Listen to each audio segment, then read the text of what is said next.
ಖಾಸಗಿ ಕ್ಲಿನಿಕ್ನ ವೈದ್ಯನೋರ್ವ ಪೌರ ಕಾರ್ಮಿಕರೊಂದಿಗೆ ಅನುಚಿತವಾಗಿ ವರ್ತಿಸಿದ್ದಾರೆ ಎಂದು ಆರೋಪಿಸಿ ಚನ್ನರಾಯಪಟ್ಟಣದ ಪುರಸಭೆಯ ಮುಂಭಾಗ ಪೌರ ಕಾರ್ಮಿಕರು ಪ್ರತಿಭಟನೆ ನಡೆಸಿದರು. ಪೌರ ಕಾರ್ಮಿಕರ ಮುಖ್ಯಸ್ಥರಾದ ಸುಮಾ ಹಾಗೂ ಪ್ರಕಾಶ್ ನೇತೃತ್ವದಲ್ಲಿ ಪ್ರತಿಭಟನೆ ನಡೆಸಿದ್ದು, ಪೌರ ಕಾರ್ಮಿಕ ಪ್ರಕಾಶ್ ಪ್ರತಿಭಟನೆಯನ್ನು ಉದ್ದೇಶಿಸಿ ಮಾತನಾಡಿದ್ದಾರೆ.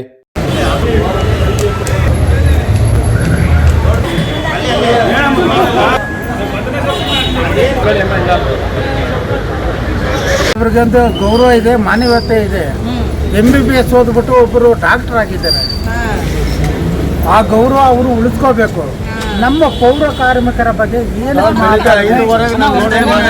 ಗೌರವ ಇದೆ. ಜನಗಳು ಪೌರ ಕಾರ್ಮಿಕರಲ್ಲಿ ಯಾರೇ ಆಗಲಿ, ಸಾರ್ವಜನಿಕರು ಅಲ್ಲಿ ಹೋಗ್ಬಿಟ್ಟು ಒಂದು ಇಂಜೆಕ್ಷನ್ ಕೊಡಿ ಅಂದರೆ ನಮಗೆ ಗೊತ್ತಿರಲ್ಲ ಯಾವ ಇಂಜೆಕ್ಷನ್ ಕೊಡ್ತಾರೆ ಅಂತ.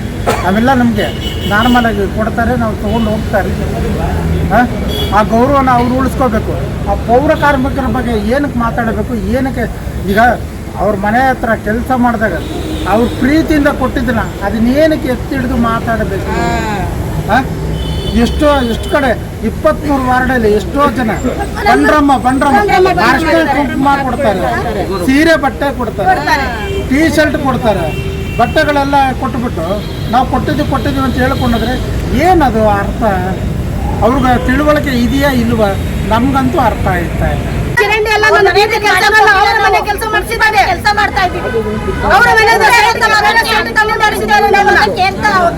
ಅವರ ಪ್ರೀತಿಯಿಂದ ಕೊಟ್ಟು ಅವರೇ ನಮ್ಮ ಮೇಲೆ ಕಂಪ್ಲೇಂಟ್ ಡಿಸಿ ಬರೀತೀರಿ ಹೇಳಿ. ಬೆಳಗ್ಗೆ 5 ಗಂಟೆಗೆ ನನ್ನ ಮನೆಗೆ ಯಾಕೆ ಬರ್ಬೇಕು? ಕೆಲಸದವ್ರು ಎಲ್ಲೇ ಹೋಗ್ಲಿ ಅವ್ರ ಹಿಂದೆ ಫಾಲೋ ಮಾಡ್ತಾ ಇದ್ದಾರೆ. ಇವರು ಮಗಕ್ಕೆ ಮಾಸ್ಕ್ ಹಾಕೋತಾರೆ.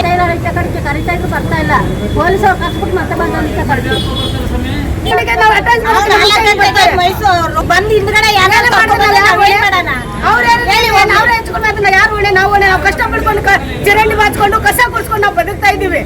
ಅವ್ರ ಮನೆಯದು ಹೋದ ಸೋಮವಾರ 8 ದಿವಸದೆಲ್ಲ ಕೆಲಸ ಮಾಡಿದ್ವಿ. ನಾವು ಕೆಲಸ ಮಾಡೋರಿಗೆ ಜ್ಯೂಸು ನೀರು ತಂದ್ರು. ಅವರು ತಗೊಂಡು ಬಂದು ಕರೆದ್ರು. ನಿಮ್ಮಲ್ಲಿ ಲೀಡ್ರ್ ಯಾರು ಅಂದ್ರೆ ನಮ್ಮವ್ರಿಗೆ ಗೊತ್ತಲ್ಲ, ನನಗೆ ತೋರಿಸ್ತಾರೆ ಬಾರಮ್ಮ ಇಲ್ಲಿ ಅಂತ ನನಗೆ ಕರೆದ್ರು. ನಾನು ಓಡೋದೆ. ಹೋಗೋ ತಕ್ಷಣ ನನ್ನ ಕೈಲಿ 1000 ರೂಪಾಯಿ ದುಡ್ಡು ಅವರೇ ಕೊಟ್ಟರು. ನೋಡಿ ನೀವು ಕೆಲಸ ಮಾಡ್ತಾ ಇದ್ರೆ ತಗೊಳ್ಳಿ ಅಂತ. ನಾನೇನು ಮಾಡಿದೆ, ನಮ್ಮ ಲೇಬರ್ಗಳಿಗೆಲ್ಲ ಹಂಚಿದೆ 1000 ರೂಪಾಯಿಲಿ. ಹಂಚಿದಾಗ 1 ವಾರದಿಂದ ನನಗೆ ತುಂಬ ಟಾರ್ಚರ್ ಕೊಡ್ತಾ ಇತ್ತು. ನಾನು ದುಡ್ಡು ಕೊಡಿ ಅಂತ.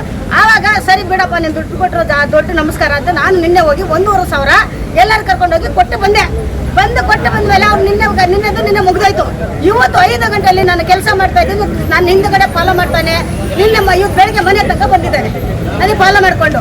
ನಾನು ಮಾತಾಡಿಲ್ಲ. ಅವಾಗ ನಮ್ಮ ಯಾರೊಬ್ಬರು ಎತ್ಕೊಂಡು ಯಾಕಪ್ಪ ಹುಡುಗಿಗೆ ಫಾಲೋ ಮಾಡಿದ್ದಾರೆ, ನಿನ್ನೆ ದುಡ್ಡು ಕೊಟ್ಟಾಯ್ತಲ್ಲ, ನಿನ್ನ ಮಾಡಿ ನೀವು ಸುಮ್ಮನೆ ನಾನೆಲ್ಲ ಬಂದಿದ್ದೀನಿ, ನಾನು ಯಾರ್ದು ನನ್ನ ಫ್ರೆಂಡಿಗೆ ಮನೆಗೆ ಬಂದಿದ್ದೀನಿ, ನಾನೆಲ್ಲ ನಿಮಗೆ ಯಾಕೆ ಅಂತ ನಾನು ಎಲ್ಲರ ಮೇಲೆ ನಮಗೆ ಇವ್ರು ಹೇಳೋದು ಅವಳು ಅಂತ ನಮ್ಮನ್ನು ಮಾತಾಡ್ತಾನೆ. ವಾರಲ್ಲಿಂದ ಮುಂದೆ ಒಂದು ಗೌರವನು ಕೊಡ್ದಂಗೆ ನಮ್ಮನ್ನು ಮಾತಾಡ್ತಾನೆ. ಏನ್ ಬೇಕಾದ್ರೆ ಮಾತಾಡ್ತಾನೆ. ನಾನೇ ಮಾತಾಡ್ತಾನೆ, ಬರೋ ಉಲ್ಟಾ ಮಾತಾಡ್ತಾನೆ. ನಾನು ಎಲ್ಲ ನಿಮ್ಮ ಹೆಸರು ಸತ್ತೋಗ್ತೀನಿ, ನಿಮ್ಮ ಆ ಥರ ಮಾತಾಡ್ತಾ ಇದ್ದ. ಎಲ್ಲರೂ ಯಾರು ಅವ್ರು ಕೊಟ್ಟಿದ್ದೆ ನಾವು ಈಸ್ಕೊಂಡಿದ್ದಕ್ಕೆ ನಾವು ಮತ್ತೆ ತಿರುಗಿ ವಾಪಸ್ ಕೊಟ್ಟೇ ಬಿಟ್ಟಿದ್ದೀವಿ. ನಾವು ಅವ್ರು 1 ರೂಪಾಯಿ ದುಡ್ಡು ಇಟ್ಕೊಳ್ಳಂಗೆ ತಗೊಂಡೋಗಿ ಕೊಟ್ಟು ಬಂದಿದ್ದೀವಿ. ನಿನ್ನೆ ಮಾತಾಡಿದ್ವಿ. ಆಯ್ತು ಸ್ವಾಮಿ, ನೀವು ತಪ್ಪಾಯ್ತು, ನಾವು ಇಸ್ಕೊಂಡಿದ್ದಕ್ಕೆ ಆಯ್ತು ತಗೊಂಡು ಹೋಗಿ ಅಂತ ಕೊಟ್ಟು ಬಂದಿದ್ದೀವಿ. ನಾವು ದುಡ್ಡು ಕೊಟ್ಟು ಅದನ್ನೆಲ್ಲ ಅವ್ರು ಸುಮ್ಮನೆ ಇರಬೇಕು ತಾನೆ. ಮತ್ತೆ 5 ಗಂಟೆಗೆ ನನಗೆ ಎಲ್ಲ ಕ್ಲೀನ್ ಆಗಿ ಕೆಲಸ ಮಾಡಿಸಿ ಅಂತ ಮಾತಾಡ್ತಾರಂತೆ. ಇದೆಲ್ಲ ಮಾತಾಡ್ಬೋದು. ಅವ್ರು ಮುಂಡೇರು ಅಂತ ಅವ್ರಿಗೆ ಏನೋ ಅಂದ್ಬಿಟ್ಟು ಮುಂಡೇರು ಅಂತ ಮಾತಾಡಕ್ಕಾಗುತ್ತ ಸರ್? ಚೆನ್ನಾಗಿ ಕೆಲಸ ಮಾಡಿಸಿ ಬೆಳಗ್ಗೆ ಕೆಲಸ ಮಾಡ್ತೀವಿ ಅಂತ ಅಂದ್ರೆ ನಾವು ಅಷ್ಟು ಕೀಳಾಗಿದ್ದೀವ ಸರ್. ಮಾಡಿದಂತ ಡಾಕ್ಟರ್ ಸುಬ್ರಹ್ಮಣ್ಯಂಗೆ ಹೇಳಿ, ಪೌರ ಕಾರ್ಮಿಕರ ಮೇಲೆ ಹಲ್ಲೆ ಮಾಡಿದಂತ ಡಾಕ್ಟರ್ ಸುಬ್ರಹ್ಮಣ್ಯಂಗೆ ಹೇಳಿ ಜಿಂದಾಬಾದ್ ಜಿಂದಾಬಾದ್ ಅಂಬೇಡ್ಕರ್ ಜಿಂದಾಬಾದ್ ಜಿಂದಾಬಾದ್ ಜಿಂದಾಬಾದ್ ಅಂಬೇಡ್ಕರ್ ಜಿಂದಾಬಾದ್. ಪೌರ ಕಾರ್ಮಿಕರ ಹೋರಾಟಕ್ಕೆ, ಪೌರ ಕಾರ್ಮಿಕರ ಹೋರಾಟಕ್ಕೆ, ಪೌರ ಕಾರ್ಮಿಕರ ಮೇಲೆ ಹಲ್ಲೆ ಮಾಡಿದಂತ ಡಾಕ್ಟರ್ ಸುಬ್ರಹ್ಮಣ್ಯ